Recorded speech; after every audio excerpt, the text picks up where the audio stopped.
Ahmad Samsuri Mokhtar ya telah melahirkan kebimbangan ya terhadap keadaan hubungan antara kaum di negara Malaysia.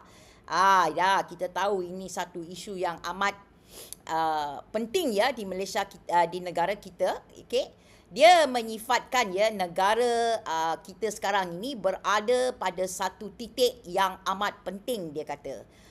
Menteri Besar Terengganu itu berkata ya, rakyat Malaysia ya perlu mengingati bahawa masyarakat berbilang kaum yang memiliki negara ini merupakan satu nikmat kurniaan Tuhan yang tiada tandingannya. Best kan apa dia cakap? Ya, Samsuri juga berkata ya, semua ahli politik perlu mengingati bahawa tugas mereka ya adalah untuk memimpin seluruh rakyat Malaysia. Wow. Okey. Bukan hanya orang Melayu atau mana-mana kelompok masyarakat tertentu, katanya. Wow. Bila saya baca tu, wow, am I reading, adakah saya tengah membaca seorang daripada parti PAS? Jadi inilah tajuk saya hari ini ya. Saya nak cakap dengan Samsuri dan PAS ya. Jangan jadi bomba jika kamu yang menyalakan api. Okey. Kawan-kawan semua. Memang hubungan ya antara kaum sedang tertekan, amat tertekan ya. Memang semakin ramai rakyat berasa curiga antara satu sama lain, antara Melayu, Cina dengan Melayu, India semua. Jangan cakap orang asli lah, orang asli lagilah mereka yang paling tertekan kan. Tetapi memang politik perkauman ini semakin menebal. Itu tidak boleh disangkal ya.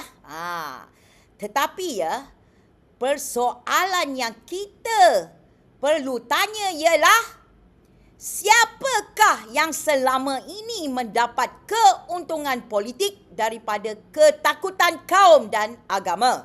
Itu yang kita kena tanya. Dan juga, siapakah yang selama ini menjadikan kaum dan agama sebagai senjata politik? Okey. Pertama ya, PAS dan PN ya tidak boleh berlakon ya menjadi penyelamat. Okey. Samsuri bercakap tentang perpaduan. Tapi rakyat tidak menilai parti ya berdasarkan kenyataan media. Okey. Rakyat menilai berdasarkan rekod kamu sendiri. Okey. Jika rumah terbakar, kita tidak beri anugerah ya kepada orang yang selama ini bermain dengan mancis. Okey. PAS dan PN ya tidak boleh berpura-pura ya menjadi penyelamat perpaduan ya selepas bertahun-tahun menggunakan politik ketakutan kaum dan agama untuk meraih undi. Okey. Kedua ya, politik Melayu terancam adalah modal utama PAS dan PN. Tanyalah diri kita sendiri, berapa kali PAS dan PN bercakap ya tentang Melayu akan hilang kuasa, Islam sedang terancam, Cina mahu menguasai negara, DAP mahu menghapuskan anak Melayu. Naratif sebegini ya tidak membina perpaduan. Ia membina ketakutan. Ia membina syak wasangka. Ia membuat rakyat melihat ya jiran mereka ya sebagai ancaman dan bukannya sebagai rakyat Malaysia yang sama-sama membayar cukai dan membina negara. Ketiga ya, mereka cakap perpaduan ya, tetapi politik mereka berasaskan pemisahan. Okey. Samsuri berkata ya, kepelbagaian kaum adalah kekuatan.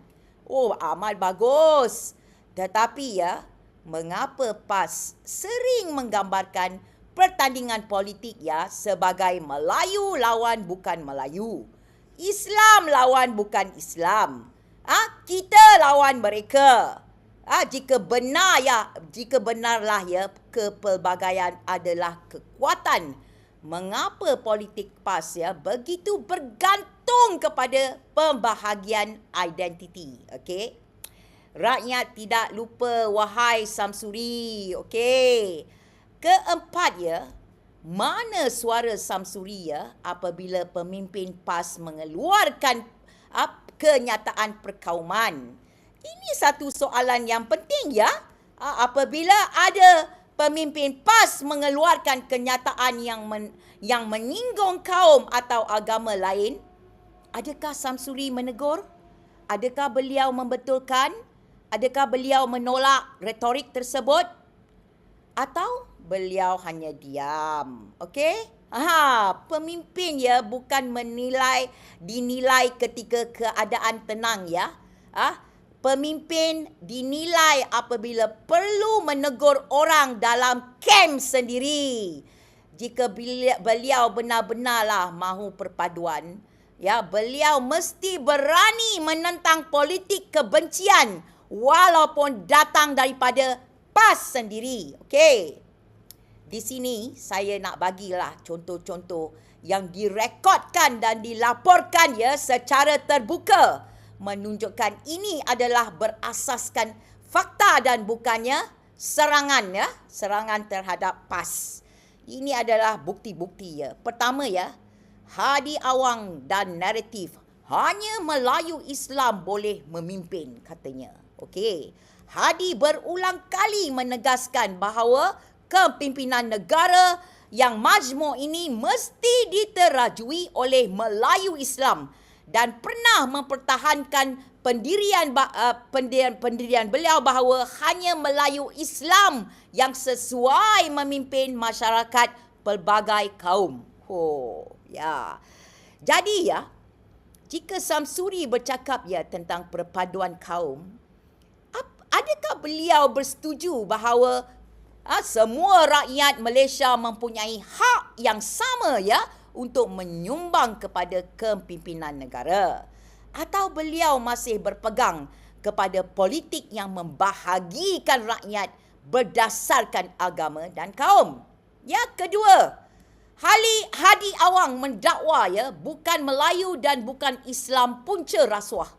Pada tahun 2022 hingga 2023, Hadi mencetuskan ya kontroversi apabila mengaitkan golongan bukan Islam dan bukan Bumiputera sebagai majoriti yang terlibat dalam kerosakan politik dan ekonomi negara.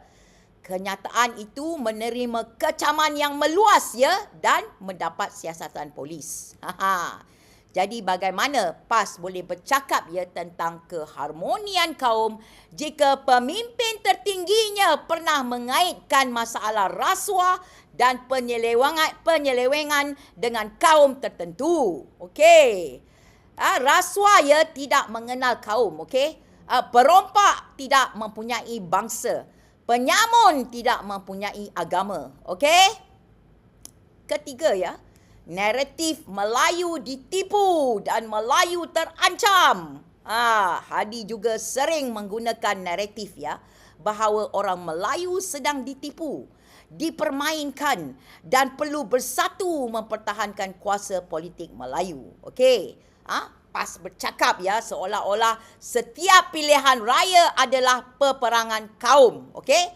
Sedangkan rakyat mahu bercakap tentang gaji, rakyat mahu bercakap tentang harga rumah, rakyat mahu bercakap tentang kos sara hidup, tapi PAS mahu rakyat sentiasa takut kepada kaum lain. Okey.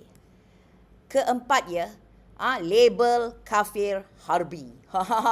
Okey.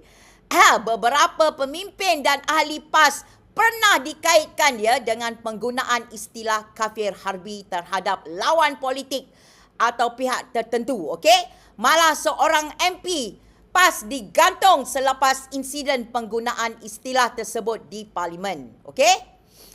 Bagaimana kita mahu membina Malaysia yang inklusif jika bahasa politik yang digunakan ialah bahasa yang melabel dan memusuhi pihak lain. Okey. Perpaduan ya tidak lahir daripada label. Perpaduan lahir daripada rasa hormat. Okey. Ya kelima. Ini memang tidak habis-habis. DAP digambarkan sebagai musuh Islam. Hadi berulang kali menuduh DAP sebagai Islamofobik, anti-Islam, dan membawa agenda yang mengancam kedudukan Islam. Okey? Dalam politik PAS ya mesti ada musuh. Jika bukan DAP, maka orang bukan Islam. Ni semalam saya punya video, dia sudah berpecah dengan bersatu. Okey. So, jika orang bukan Islam, maka Melayu yang tidak bersetuju dengan mereka, Melayu macam saya lah, dan ramai lagi yang tak setuju dengan PAS, dia panggillah kafir harbi. Okey. Itulah dia. Inilah dia politik ketakutan ya. Politik ketakutan, mereka memerlukan musuh ya untuk terus hidup. Okey, fikir-fikirkanlah wahai penyokong-penyokong PAS. Okey. Perpaduan ya bukan sekadar ceramah dan poster. Okey. Perpaduan bukan slogan semata-mata. Perpaduan memerlukan tindakan. Okey. Perpaduan berlaku ya apabila sekolah berkualiti untuk semua, peluang ekonomi yang adil, kerajaan melayan semua rakyat ya secara saksama, pemimpin bercakap bahasa yang menyatukan. Tetapi PAS sering menjadikan isu identiti lebih penting daripada isu ekonomi rakyat ya. Kita tahu ya rakyat sedang bergelut ya dengan kos sara hidup, gaji rendah, harga rumah, peluang pekerjaan. Tetapi PAS ya sering membawa rakyat kembali kepada perdebatan Melayu dan bukan Melayu. Islam dan bukan Islam. Isu kaum dan agama. Okey. Keenam. PAS dan PN menjadikan media sosial sebagai medan perkauman ya. Hari ini ya kita lihat media sosial ya penuh dengan penghinaan kaum, fitnah agama, teori konspirasi perkauman ya. Ramai akaun politik yang rapat dengan PN dan PAS hidup dengan menyebarkan ketakutan dan kemarahan.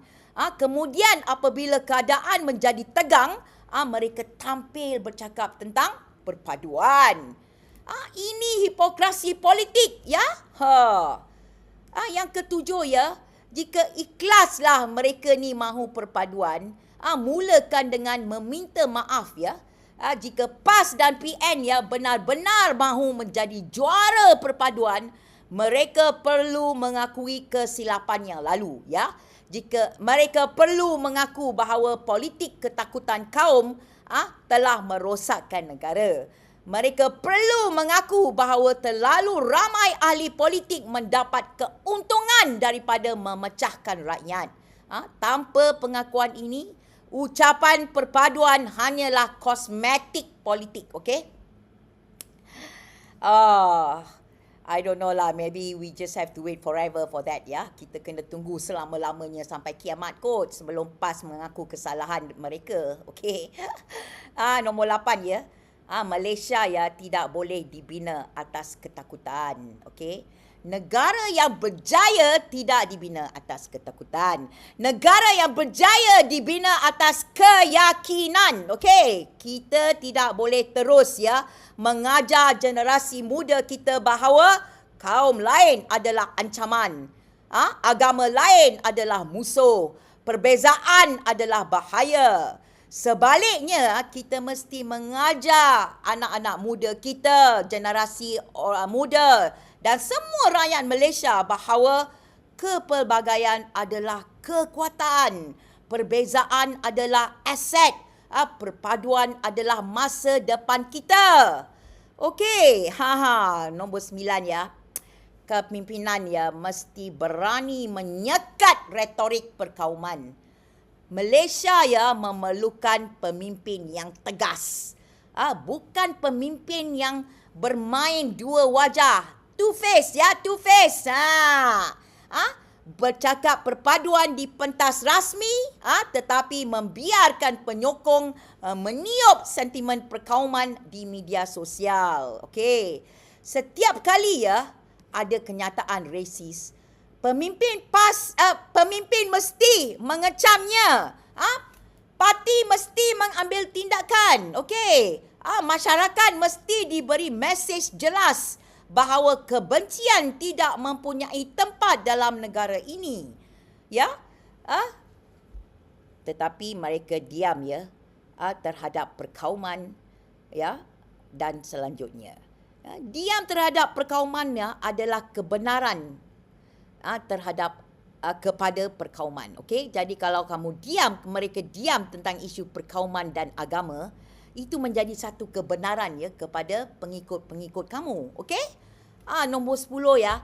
Samsuri ya, dia tidak boleh nak cuci tangan. Okey. Jadi saya nak tanyalah ya. Di manakah suara beliau ya ketika pemimpin-pemimpin PAS mengeluarkan kenyataan yang membakar sentimen kaum dan agama?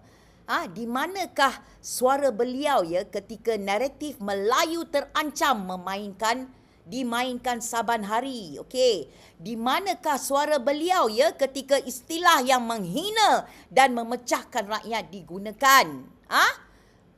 Jika beliau ya benar-benar percaya ya kepada perpaduan, beliau sepatutnya menegur dahulu rumahnya sendiri. Okey. Jadi ya, saya hendak menyeru kepada semua rakyat Malaysia ya. Malaysia memerlukan pemimpin yang berani berkata, Melayu bukan musuh Cina. Cina bukan musuh Melayu. India bukan musuh Melayu. Orang asli bukan musuh sesiapa. Okey.